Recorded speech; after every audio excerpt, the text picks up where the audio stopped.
Hi అందరికీ ఈరోజైతే ఒక మినీ వ్లాగ్ షేర్ చేస్తున్నాను. ఈవినింగ్ రొటీన్ అనమాట. ఇంకా ఈవినింగ్ అవ్వగానే మా హస్బెండ్కి మా మిజ్జుకి ఇద్దరికైతే చాలా కోరికలు వస్తాయి. ఇంకా నన్నైతే నూడిల్స్ చేయమని అడిగారు. ఇంకా నేనైతే వెజ్ నూడిల్స్ చేసి ఇచ్చేసాను. ఇంకా వాళ్ళిద్దరు హ్యాపీగా తినేశారు. ఇంకా నేను కూడా తింటున్నాను అనమాట.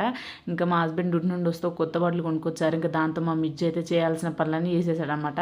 ఆడుకోవడం, కడగడం, పెట్టడం అన్నీ చేసేసిండు. ఇంకా తిన్న తర్వాత అయితే ఇంకా గిన్నెలు తోవడం అయితే తప్పదు కదా. ఇంకా అవన్నీ తీసుకొచ్చి అయితే సింక్లో వేసేసాను. ఇంకా నెక్స్ట్ మా హస్బెండ్ చాయ్ పెట్టి ఇవ్వమంటే ఆల్రెడీ నేను మా హస్బెండ్ డ్యూటీ నుండి రాకముందుకి పెట్టుకొని తాగాను. తన కోసం మళ్ళీ వెయిట్ చేసి ఇచ్చాను.